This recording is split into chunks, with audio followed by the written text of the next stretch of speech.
Good afternoon. I was going to say morning, but this morning's gone by so fast. Good afternoon, everyone in the Leader's Way, and thank you for joining Becky and I. We're here to do a spotlight session.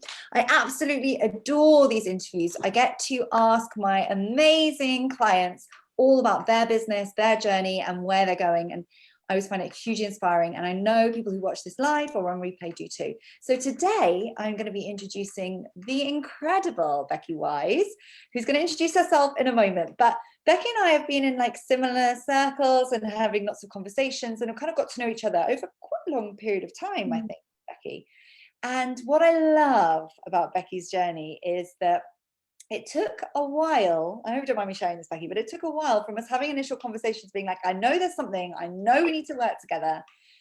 But then it took a while to come back around. So I am super excited to share Becky's journey on this, because I think so many people will be able to resonate that decision point and why then it took a while for us to get together. But first, Becky, I would love you to introduce about you and your business and about life. What is life like with you? So why don't you tell people about your business and home as well? Okay, so yeah, I'm Becky. I am the funnel therapist, and what I do is I help course creators and coaches to find to attract their audience, and really to take their audience from being stranger to being a super fan. And we do that through curating funnels that don't really feel like funnels, that take your audience on a journey as if you were there guiding them in person. And then we look at kind of how we can get traffic to the funnels using Facebook ads and other things like that. So yeah, it's a bit of a whistle stop tour of what I do. Home wise, I'm a mum to two gorgeous girls, cheeky. One of them's 10 going on 15, and one of them's 6, and like most people really, they're a big part of kind of why I'm here, I suppose. So yeah, so I started business in 2018. Prior to that, I'd been teaching, loved teaching, really did, but really not compatible with children. And I think from the outside world looking in, you think, oh, a teacher can finish at 3 o'clock and has all these school holidays. And actually the reality was very different. So yeah, so that sort of led me then to, when I decided I'd leave teaching, it led me kind of down the, what shall I do? And I'd done digital marketing in the past, and still had some contacts. I was actually lucky to like literally finished my teaching contract on the 31st of August, and 1st of September stepped into 2 new contracts at the time for Google pay-per-click. Yeah. Wow. Yes. But your business has taken quite a change actually relatively recently, because it was very hands-on before. Do you want to talk about kind of that pivot you've done fairly recently? Yes. So my digital marketing background kind of led me coming back in when I set up my business in that. But I hadn't had any social media experience at that point, because when I was in digital marketing before I went into teaching kind of 10 years or so ago, social media for business wasn't really a thing. And as part of the course I was doing to learn more about social media, I discovered Facebook ads. So that's primarily been a big part of my journey, is offering the Facebook ads. And as you said, very hands-on, very done for you. But what I was finding with the Facebook ads, and I'll talk more about that pivot probably in a minute, in fact, what kind of forced the pivot. But one of the things I was finding with clients is they were coming to me kind of a little bit disillusioned, a little bit thinking all they needed was a lead magnet to grow their Facebook group, and then they'd be able to sell their course program. So that's a case of, I've got this lead magnet ready to go, I've got a Facebook group, I want you to help me to use ads to grow my email list, then I'm going to nurture them for a while, and then I'm going to sell. And actually what I found was a lot of people were coming not ready to use Facebook ads, and that we needed to do a bit of unpicking, and we needed to look at the funnel and work out, actually sort of get the funnel to a stage where we knew if we put money behind it, it was going to work. Because I'm a huge advocate of not doing things until you've got the foundations in place. It really pains me to see anybody lose money, especially on Facebook ads, because it's as you know, I have in the past many times before. Yeah. So a big part of that had been unpicking their funnels, if you like, and making the changes. So October time last, I suppose I've been coming a little bit I'd been becoming a little bit disillusioned with Facebook ads. I'm a huge advocate of using them when the time is right. There's been a lot of negative press about them lately and whether they work or not, and they are still working, but they really, really rely on everything being right. You can't just chuck some ad spend behind it. You've got to have those foundations in place. They're very much the icing on the cake. And I'd found that clients that had used Facebook ads successfully, it was almost becoming easy to over rely on Facebook ads, and you kind of take the pedal, and I think it's natural, you kind of take your foot off the pedal with the organic stuff, and then if there's a blip with the ads, it almost encourages you to put all your eggs in one basket. So a combination of that, and then last October when the elections were going on, I think I woke up one morning, and I've had this conversation with you, and I had about 12 ads clients at the time, and I had emails from Facebook to tell me that literally every single one of their ad accounts had been disabled. And I was supposed to be off. It wasn't supposed to be a working day. And I had kind of this initial panic, and then looked into what happening and realized it wasn't just me, it wasn't just my clients, it was a glitch, and some were being reinstated literally as I was sending messages to clients. But I was like, what if I was going on holiday today? What if I was meant to be on my way to the airport to board a flight? What on earth would I do? And it was just this reality check that actually I left teaching because I didn't want to feel like I was on call 24/7, that I wanted to have some time where I could step away, and actually the business that I'd created for myself didn't allow that. So it was kind of a combination of factors, and everything was pointing towards actually changing the way I did things. So as I said, I still work with people on their Facebook ads, but very much almost as an afterthought. Once everything else is in place, once we've tested the funnel organically, that's when the ads then come in. And working with business owners on a more strategic level, so helping them with actually exactly what they need in their funnel, looking at their funnels, how they can optimize them, what changes they need to make so that they can get something that is really profitable and is bringing the right people in and taking them closer to where they want to be. Mm-hmm.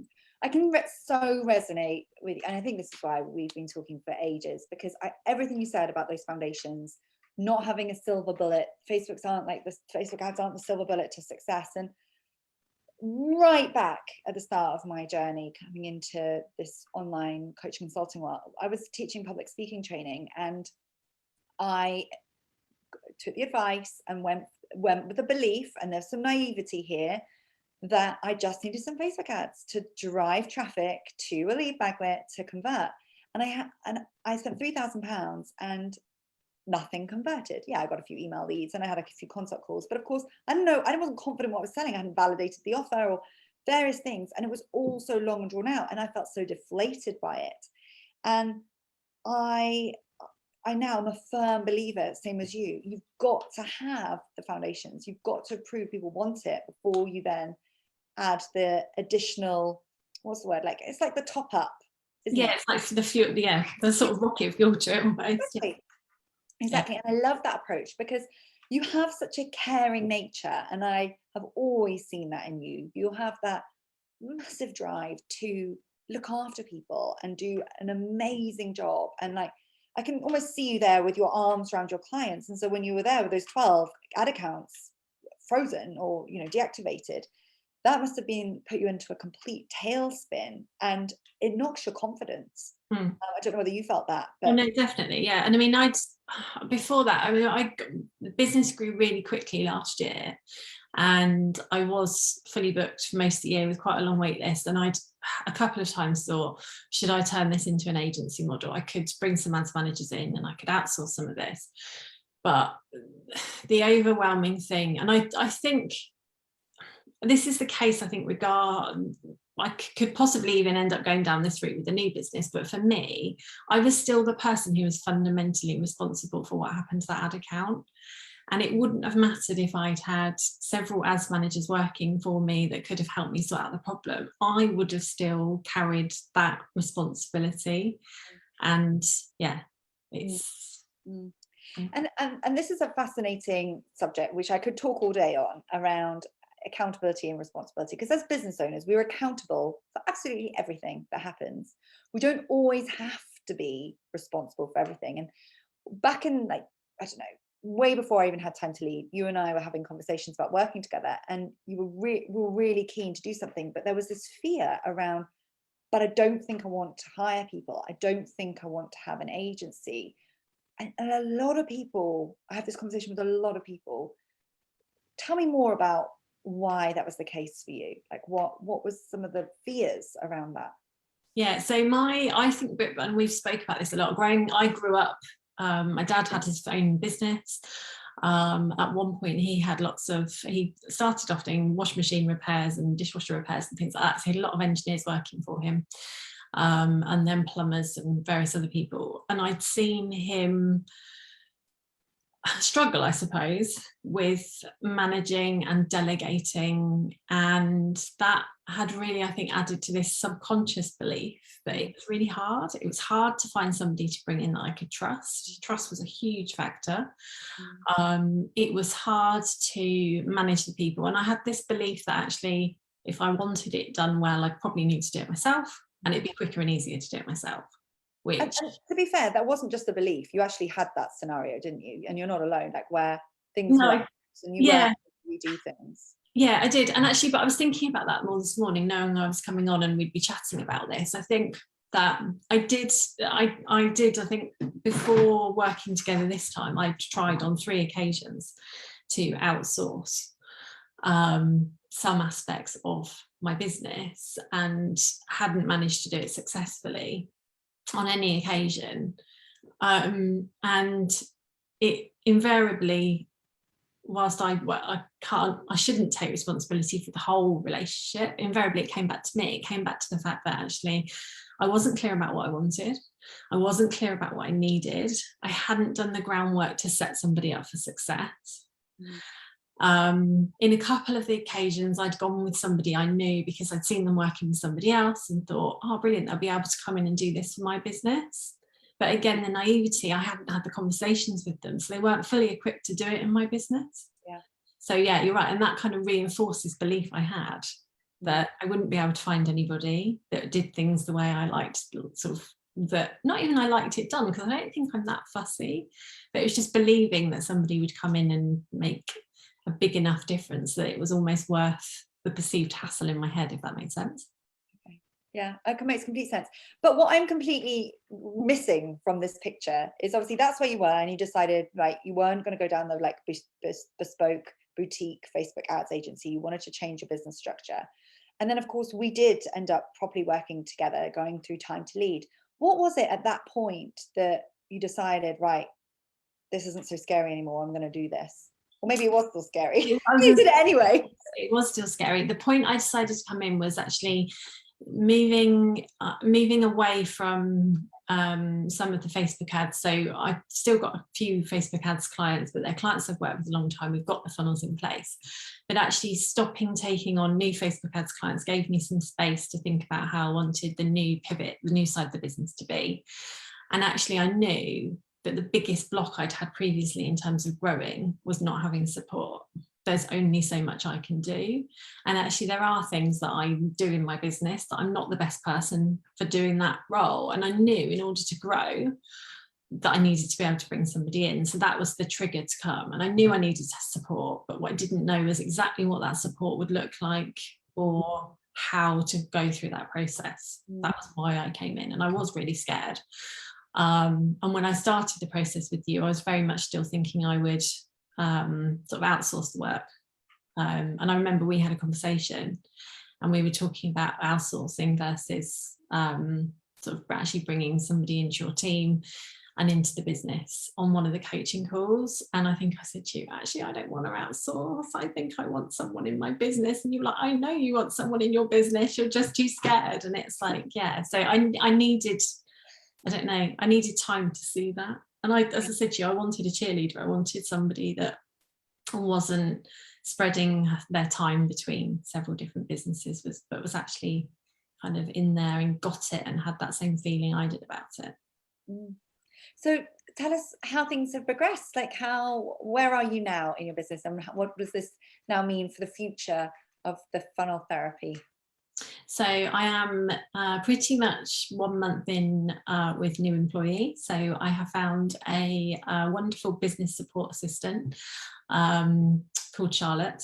And she's only with me 8 hours a week, so not a huge amount of time, but already it's made a significant difference in the business in terms of, I suppose, just a weight off my mind. And she is amazing. And I think I've managed to find the right person through the work that we've done together, but also then being able to set her up in a way that has given her confidence and space to be able to come in and start to make changes. And at the moment, those changes are small. I mean, we have conversation that we catch up once a week, and literally I come off the call with her and my email starts pinging with my ClickUp task, because everything we've talked about that I've said I will do or I'm going to do, it's all in ClickUp. And she all starts to organise it depending on the priority of the task. And that sounds like a really silly little thing, but before there'd be things that I said I wanted to do, like I'm in the middle of doing a quiz, a new lead magnet for myself, and there'd be little parts of that I tell myself in my head I need to do, but just wouldn't ever create the space to do, whereas now it's in ClickUp, I have to choose a time for it, and it's, yeah. And that sounds like such a little thing, but it already feels like it's, yeah. And I can really see, sorry. No, I was going to say, but it's fundamentally going from this is all in my head, I'm on my own, like, oh my goodness, that's overwhelming, to I have a plan, I know what I'm going to do, I'm not on my own, I'm being supported, this is going to get done, I'm not winging this anymore, this is a real business, I'm a real business owner. And that's what I really get a sense of, like, you know, you're a very professional individual with all your clients, don't get me wrong, but you're now taking your business seriously and yourself within it. That's the difference I see from you. Yeah, no, you're right. And it's yeah, and it's I can really feel it's going to transform. And I think I'm lucky that I found the right person. And I know I said to you quite a lot, I want a Hannah. And I know you'd always be really cautious, like you didn't want to paint this picture that it was going to be easy to find a Hannah. And I'm not sure, we're too early on to know if Charlotte is completely my Hannah, but it certainly feels like I've got the right person in there. She's enthusiastic. We've made plans to meet up in September to have a strategy day together, so she's aware of the big picture in the business, and yeah, it's really good. I'm excited about the future, I'm excited about the new projects, and like you said, it's nice to have someone to share with that with. And I'm going to slightly challenge you on this, because I'm a big believer that we make our own luck when it comes to these decisions. And the reason why you had 3 failed attempts before and now a more successful start, and look at all really positive, looking like a really positive picture, is because of the foundation. Just the same as when you throw money at Facebook ads and kind of try and wing it and lose money, versus doing your work, planning the funnels, seeing the client experience, proving it works, and then adding the funnel, the Facebook ads tab. Of course, it's going to be less luck. It's more your own skill, and you have built that skill to bring Charlotte into your business in a way that allows her to be brilliant for you. So that is why I am a big believer that no one needs, I mean, Hannah, if you're watching this, obviously I adore you and you're not going anywhere, but you can have your own Hannah. It doesn't have to be, we don't need clones. We don't need clones of ourselves. We need people who are going to be like our yin to our yang slightly. Mm-hmm. And that's really important. We're on the same wavelength in terms of values and way we want to work, but we can bring a whole different way of and skill set to the table to be, really complementary to you. And I can't remember, I wish I'd looked it up now. I remember seeing a win and you were like, this is amazing. I can't remember what it was, but you just did something and you're like, and it didn't have to be me, like someone else. Follow up on some sales or something. I'm not quite sure. Yeah, I can't remember. I think it was something like sending a Zoom recording to link to somebody, actually. And Charlotte had gone in and just worked out that I'd always recorded them on my computer rather than recording in the cloud. Charlotte had worked out how to record them on the cloud, and had worked out how to share the link and send. And it was such a little thing, but it was just like I didn't have to do anything. It just went. And the lead follow-up, Charlotte is tracking my leads now on the KPI tracker, and I know when I jump on the call on Monday morning, Charlotte's going to ask me how, like, about the leads and updating the KPI tracker, and I can't show up and go, oh, I haven't had a chance to do that yet, because actually, that's mine. That's on me to do that. Yeah. That's part of your role. And so where do you see the business going? Like, how is this going to have an impact on the future growth of your business? Because obviously you were fully booked and then you sort of went slow to go fast. How do you see this kind of trajectory of your business? It's interesting. I'm not terribly good at long-term planning. But I already feel like Charlotte is going to be a pivotal part of the bit moving forward. And I think what it's done and where the difference will be is it's created that space to allow me to do all the things I do for my client in my business. So with the Facebook ads, I was completely reliant on word of mouth. I wasn't really in control of leads coming in. And so I was going to say some of that was luck, and I think some of it is luck. A lot of it was obviously the way I'd approached kind of relationships with clients, but it's not the same as being in a position where I'm in control of like my funnels going out and everything else. So actually what it's done by working with Charlotte is created that space that I can invest time in creating the resources I want to create, so that I am not fully reliant on one-to-one work. And so that I've got the time and space to make the plans and to think about the big picture rather than just constantly chasing my tail and being fully engrossed in client work. So it's allowed you to go from working on the business head down to having the time to put things in place to really role model what you teach for other people as well. And I'm really big believer in practicing what we preach. And, you know, in Time to Lead, I share a lot about like the highs and lows of what goes on behind my business as well, so that everyone can learn. It's, you know, there's no judgment here, and I'm certainly not perfect. So there's a huge amount of learning that goes at every single level. And I think it's really important to share it. And the way you're putting what you teach your clients, putting into place, is just so important to those needle moving activities to work on the business, which I can see you doing. And it's going to have fundamental difference to your income and profitability in the future. I know that to be the case. So anyone who like is someone who's in a similar situation to you, Becky, who's like, oh, I'm maxed out. I don't know if I want it to be more than me because I'm scared. I've seen Skye stuff. It resonates, but being involved in Time to Lead is, I'm frightened. I'm frightened about the investment. I'm frightened about what she's going to make me do. It might be an extreme version, but you're someone who comes to mind when I think about that. And I have lots of conversations like this. What advice would you give someone who's in that position? I think to have a chat with you about the program and just to give it a go. It really has been a huge help and support in terms of taking me from someone who knew I needed more support in the business, but couldn't bring myself to go down that path again, to actually feeling confident and actually excited about the process. Like, that's the thing. I mean, you supported me through all the interviews, supported me with writing the job description, and actually the onboarding. I mean, the training that you and Hannah have done in terms of the onboarding, that's made a huge difference. And I would say if you're scared about doing this and you don't want to do it alone, then Time to Lead is brilliant for that.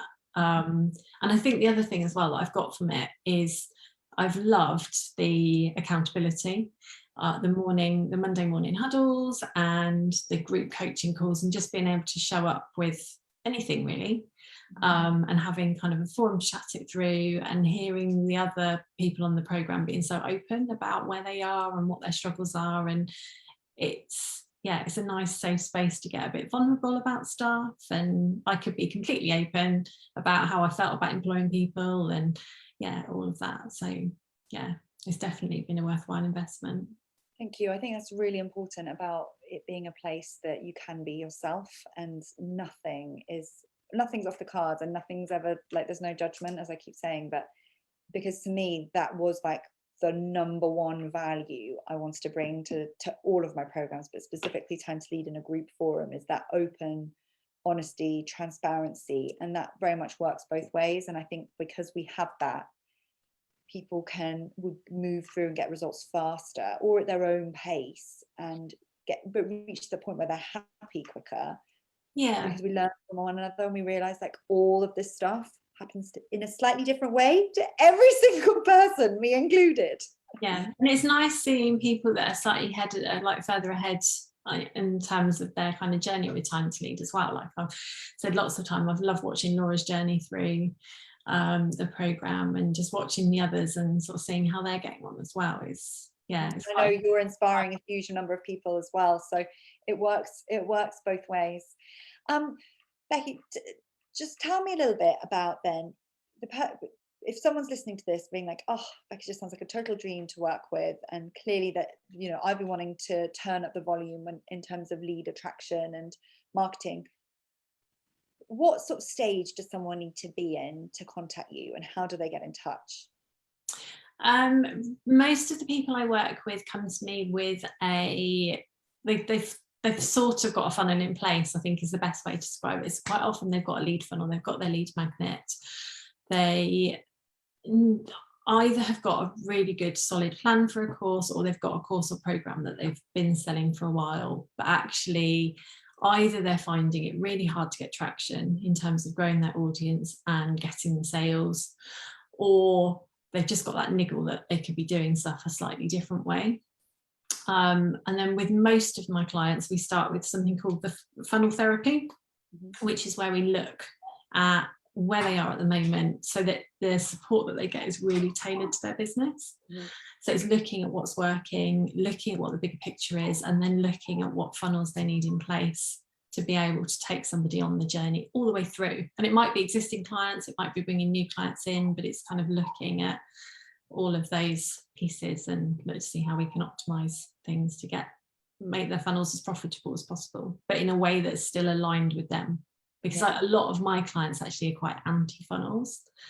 They know they work, but they haven't always had a pleasant experience on the other side, and they're looking to do things a bit different. And that's where I like to come in and look at the journey they create for their customer and how we can automate more of that.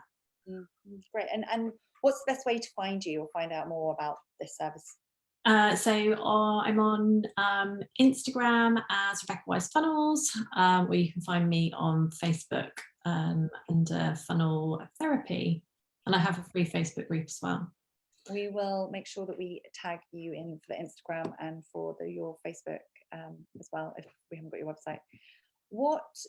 Is there anything you wish I'd asked you today that we haven't covered, or anything you want to leave in terms of a final thought? No, I don't think so. As I said to you before we started going live, I think the biggest thing for me, and what I've realised that I was missing before, was that thing about not being able to buy time but being able to buy support. And I really underestimated the difference it would make.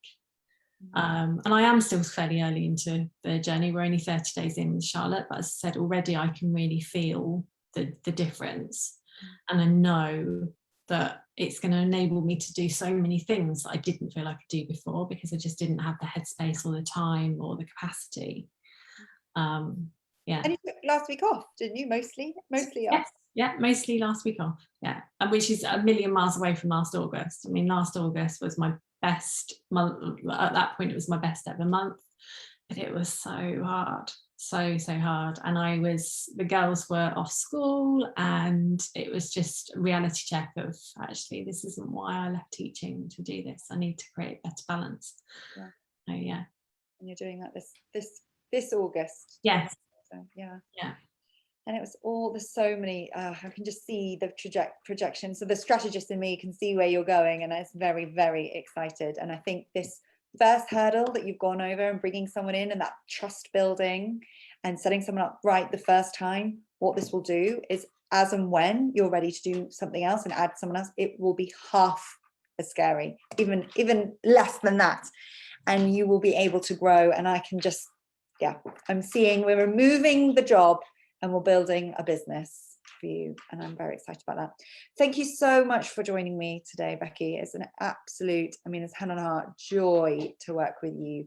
You bring such positivity, and you really you show up, you back other people adore having you in the community, and you are a role model client. So thank you. And I know all of your clients, because I know some of them are exceptionally pleased with your service as well, because it's just who you are. You bring that genuine care to clients and to your own work. So it's been an absolute honor to work with you and continue working with you.